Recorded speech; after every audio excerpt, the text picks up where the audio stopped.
Hello guys, how are you? I'm Hardeep Singh. Welcome back to your own YouTube channel. IELTS updates and recent exams. For more updates related to recent IELTS exam writing test topics, listening, reading, practice test, and speaking, you got guesswork. Please guys participate in everyday listening and reading practice test to achieve your desired band score in your actual IELTS exam. Please hit the like and subscribe button. Press the bell icon for the upcoming notifications. Don't forget like, subscribe and share my YouTube channel and my Facebook page, IELTS updates and recent exams. Part 1. You will hear a conversation between a clerk and a tourist about a short trip. First, you have some time to look at questions 1 to 5.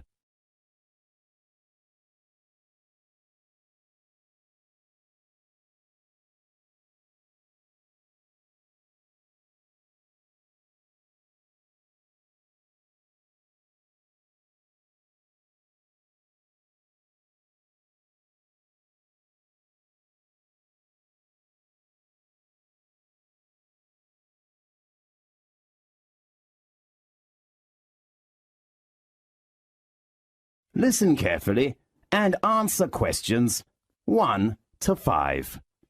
Good morning, wonderful travel agency. How can I help you? Good morning. I'd like to know about the information about your short trip. What's the name of the trip? Magic One Day. Right. Could you introduce me to the tour? Of course, and we will give you a 5% discount if you book the latest trip. Fine. When is the next one going? We have a trip every Saturday, which usually departs at 8 o'clock in the morning. And when will we come back?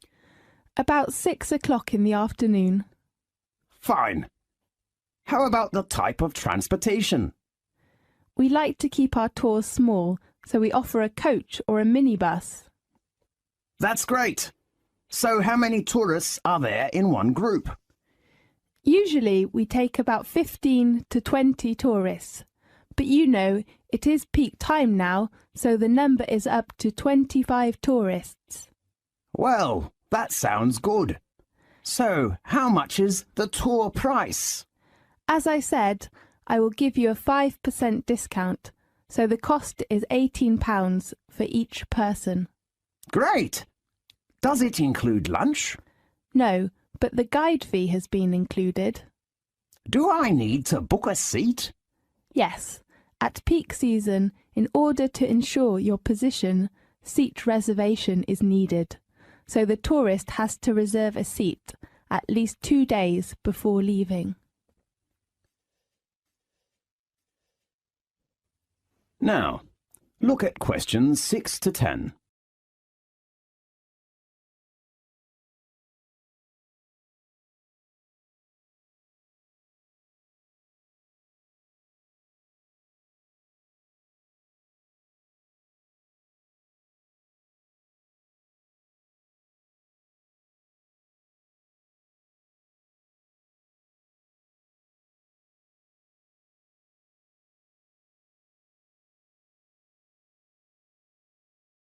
Answer the questions 6 to 10. OK, and how about the deposit? You don't need to pay any fees in advance. Fine. How about payment? Cash or credit card? Because we collect money just before departing, the only payment we accept is cash. Fine. I see. That's okay. And let me confirm you with your customer reference number. Fine. That is FC864. Right, I'll write it down. How about other things do you want to know? Yes. I'd like to know what attractions we will visit during the tour. Well, let me check the time schedule. We will start at 8 o'clock and will arrive at Edinburgh about 10 o'clock. The first resort we will visit is Old Castles, the most famous Scottish castles. It is the home of the Scottish crown jewels, the oldest royal regalia in Britain. Well, may I take photos? Of course. I heard that the City Hall is a good place. Will we go there? The next tour does not include that place. OK. And then we will go on to St. Giles's Cathedral, with 1,000 years of history. It is renowned for its stained glass, regal organ and beautiful thistle chapel. Great. Is it near to the zoo? Yes. After lunch you will visit Royal Palace. It is a good place to know about royal family's life, but it has a rule with no photo. Right. But you can pick some souvenirs in the local handicraft shops close to the palace. Great. And about 4 o'clock we will get to the Seabird Centre. Do you mean the aquarium? No, they are different places. OK. Does it have an animal performance? Sure, you can appreciate the play of dolphin and sea lion. It sounds good. About 6 o'clock we will return. If you need other information, please read our tour booklet. Fine. Thank you very much. You're welcome. Goodbye. Goodbye. That is the end of part 1. You now have half a minute to check your answers.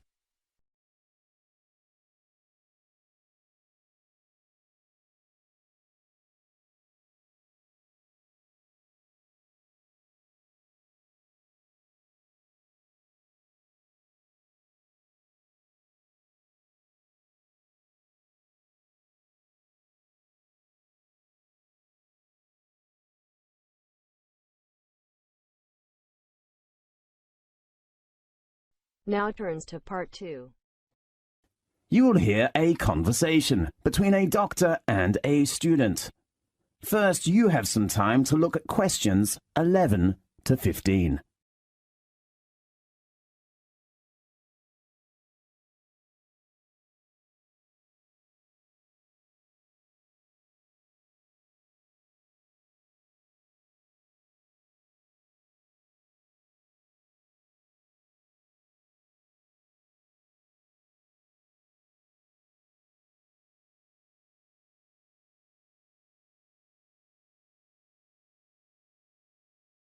Now, listen carefully and answer questions 11 to 15.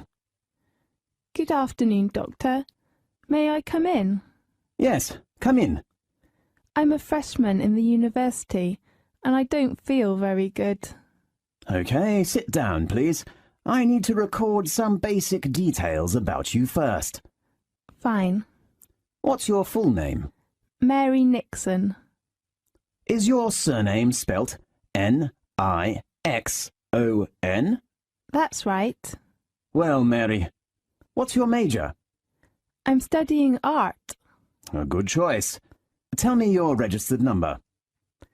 Registered number? Sorry, I'm not sure. Maybe... Did you bring your union card or library card? Yes, I brought it. OK, well, tell me the number on your card. It is MN0918. And your birthday? I was born on November 20th, 1987. Where are you from? I come from New York. Oh, we are from the same city. Really? Yes. Where do you live? Campus accommodation? Actually, I will move out from campus flat tomorrow. I rent a house in Northwest with 3 friends. Fine. Tell me your present address. It is 17th King Street. OK, and your contact number? 367-8259. Right, now let's get some of your medical background. OK. Have you ever had any serious illnesses or accidents? I got gastritis when I was in middle school. Did you have an operation? No, I just took medicine and had some injections. Anything else? No, nothing. Now, Look at questions 16 to 20.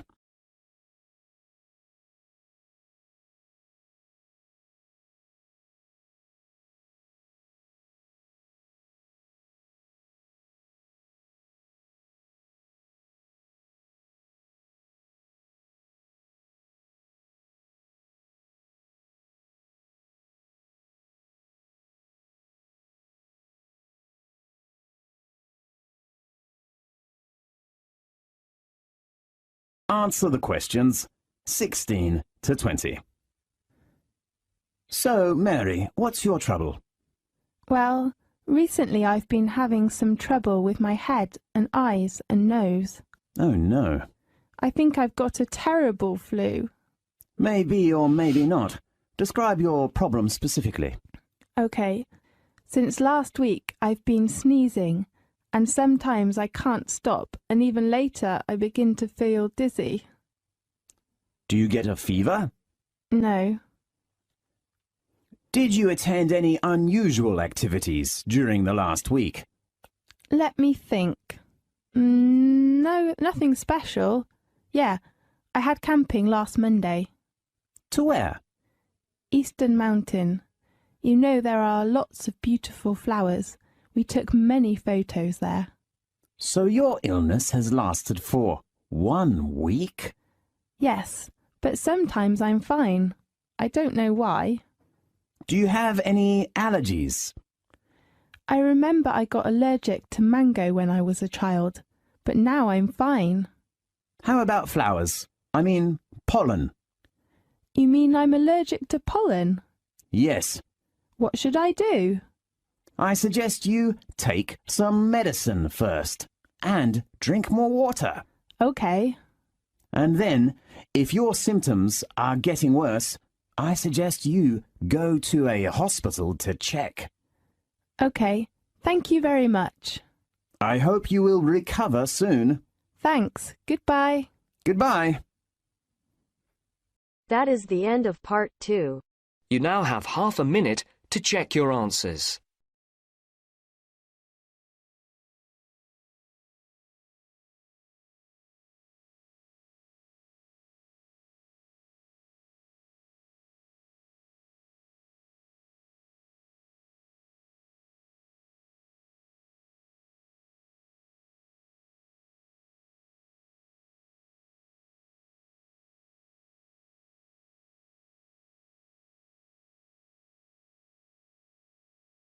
Now turns to part 3. You will hear a conversation between a new student and a lecturer. First, you have some time to look at questions 21 to 25.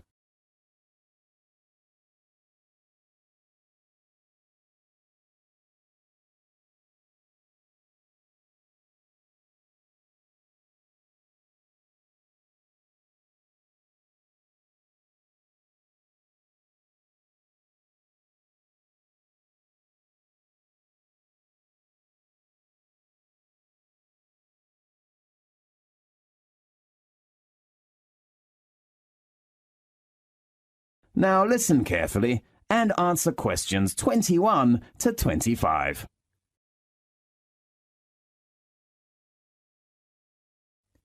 Good morning. May I come in? Yes, come in, please.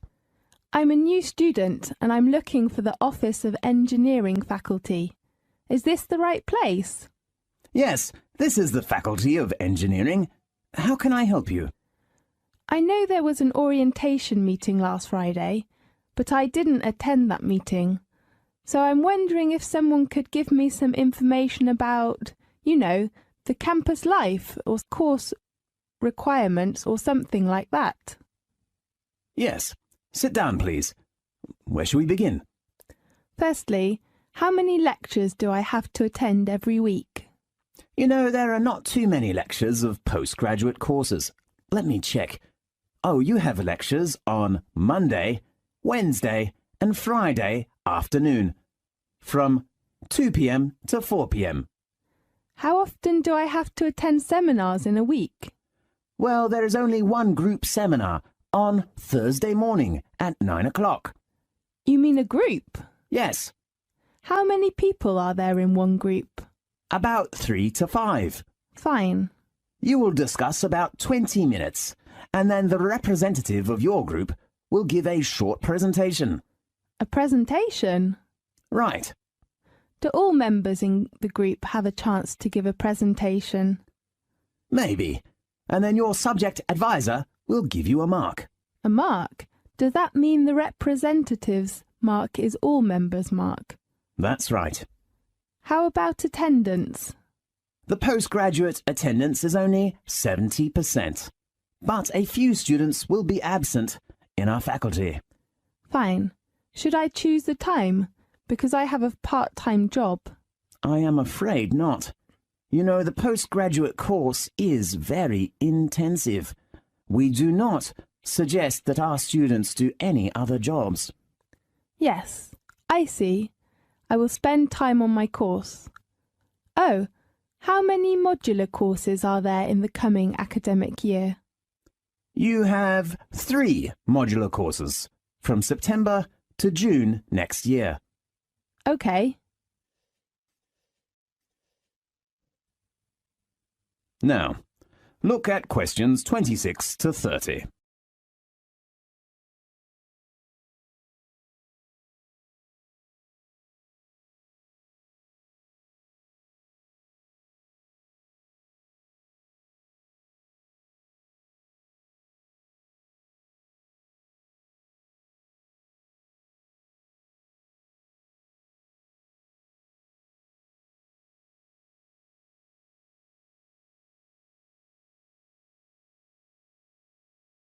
Now, listen carefully and answer questions 26 to 30.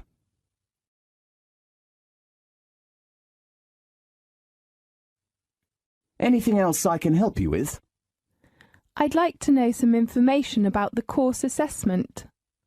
Well, beside presentation, you will have an exam at the end of the term.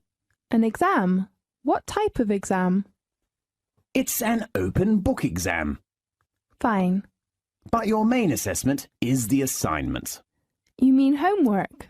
Yes, you will have to write an assignment with 6,000 to 7,000 words every month. 6,000 to 7,000? Yes. Oh, how about the topic? Your tutor will give you some advice on the topic based on some course handouts or reference books, but you have to narrow the topic by yourself. So can I choose the topic of essay by myself? Yes, of course. Great. You must pay attention to your essay deadline. All assignment work must be handed in before the deadline your tutor gives you. When should I visit my tutor? You should check your tutor's name and contact number on our website. Fine. Do you have a library card? No, I have not applied for one. I think you should register for a library card first, because you need it when you borrow reference books from the library. Okay, I will apply for one tomorrow morning. Anything else? The last thing is, how can I get my username and password for our university's website? First, you should go to the computer centre to register, and then they will give you a username and password. That's fine. Thanks for your introduction. You are welcome. See you later. See you. That is the end of part 3. You now have half a minute to check your answers.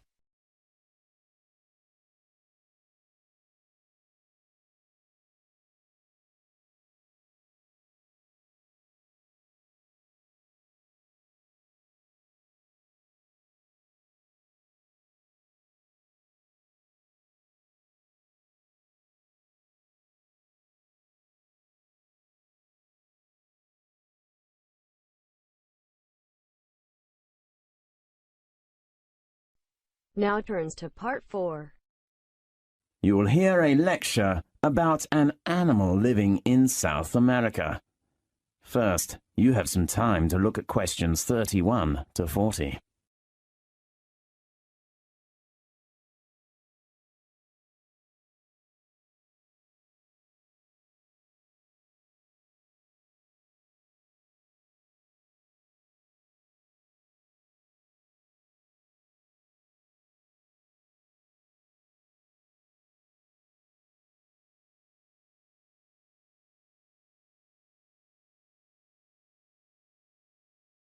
Now listen carefully and answer questions 31 to 40.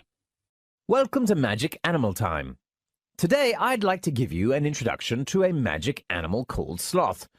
Native to Central and South American rainforests, the sloth is the slowest animal on Earth. It needs 12 seconds to finish one step, even slower than a tortoise. Algae grows on its brown furry back because of its inactive lifestyle. Even the fur of sloths is adapted to their lifestyle. Sloths usually hang upside down, so their stiff, wiry fur grows differently from the coats of most mammals. Horses' hair, for example, grows from the back, so rainwater will run off. Below this tough top layer, a dense downy layer of hair provides additional protection from pesky insects. The greenish cast of the sloth's shaggy fur is caused by symbiotic algae that grow in grooves running along the length of each of the mammal's outer hairs. The sloth hosts the algae, and the algae return the favor by providing nutrition that the sloth either ingests by licking its fur or absorbs through the skin. The grayish-green color makes the sloth look just like a clump of dry leaves hanging from a branch. The perfect jungle camouflage, and the longer a sloth lives, the greener it gets. Sloths have a short and flat head, a snout that is short in length, big round eyes, long tree-climbing legs, a stubby tail, and small ears. And though some have called them ugly, they have the cutest face that looks like they're always smiling, just like a koala in Australia. Sloths spend most of the day sleeping, curling up in a tree notch or hanging from a branch with all four legs closed together, their heads tucked between their front legs. People seldom see them much move, even when they are awake. Only at feeding time, sloths move more slowly and carefully, hand over and through the treetops, searching for leaves, fruits, and twigs. They even mate and give birth while suspended from their long, curved claws. Sometimes a sloth will die, hanging upside down from a tree limb, and remain so after death, until they decompose or are forcibly removed. Why do sloths have such an unusual lifestyle? It's the strategy they evolved to survive as tree-dwelling plant eaters in a place with many predators. Most domestic herbivores, such as cattle, horse, and sheep, graze all day long. Because they feed on nutrient-poor vegetation, they must eat almost constantly. Sloths are also classified as herbivores, and their diets are also low in nutrition. But rather than munching all day long, they have become masters at conserving energy. As any athlete knows, maintaining muscle requires large quantities of food energy, far more than a sloth's vegetarian diet can provide.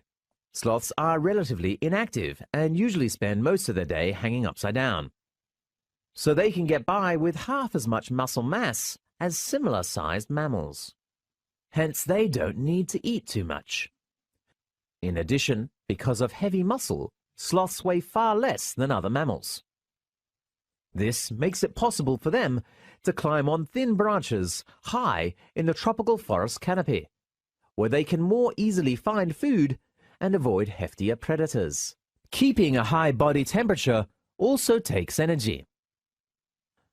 Sloths fulfill this need by maintaining a lower average body temperature than other mammals. Dogs, cats, horses, sheep, and cows all have average body temperatures between about 100 and 103 Fahrenheit, but a sloth's average body temperature is about 93 degrees Fahrenheit. Equally important, a sloth's body temperature fluctuates with the surrounding temperature. Like snakes and frogs, which are cold-blooded creatures, a sloth's body temperature is highest on warm, sunny days, and lowest at night and on rainy days. Sometimes, a sloth takes a sunbath in the morning, warmed up. Then, during the hottest times of day, it hides in the shade so it won't overheat. During a 24-hour period, a sloth's body temperature may vary as much as 10 degrees Fahrenheit. If the body temperature of a person, a cat, or a dog varies just 5 degrees Fahrenheit, it can be life-threatening. Because sloths have difficulty moving over land, they spend most of their time in the trees. They can get just about everything they need high above the forest floor, even water, which comes from eating juicy leaves and licking up drops of morning dew. Short bursts of feeding, followed by long periods of inactivity, make sloths less vulnerable to large raptors, such as harpy eagles, and other carnivores, such as ocelots. As long as sloths remain perfectly quiet and still, they're nearly impossible to detect. At feeding time, a sloth reaches out, grabs an overhead branch with its flexible feet, and tugs until the food is within reach of its long tongue. After pulling the vegetation into its mouth, the sloth clips the leaves with its hard, tough lips and slowly grinds them with a large, peg-like teeth. A sloth digests its food just as it does everything else. Very slowly. People usually digest their food in about a day, but sloths can take about a month to finish the process. As soon as a sloth swallows a mouthful of pulverized plants, the bacteria in its stomach and intestines begin breaking down the food. It takes many hours for the bacteria to digest the tough plant material that makes up a sloth's diet. Only then can the sloth absorb the nutrients it needs to live and grow. So, do you have a new understanding about the slow but not lazy animal? Next week, we will talk about... That is the end of part 4.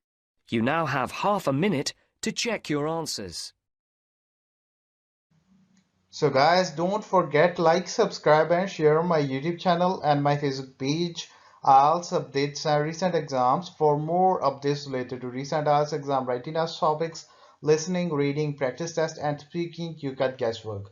Please guys, participate in everyday new IELTS listening and reading practice tests to achieve your desired band score in your actual IELTS exam. For more IELTS material, visit my official website www.ieltsupdatesandrecentexams.com. The link is given below in the description. If you need PDF files of latest IELTS material, then please join my Telegram channel. So guys, please write your score below the comment section. Again, thanks for listening. God bless you all guys. Stay tuned, stay safe.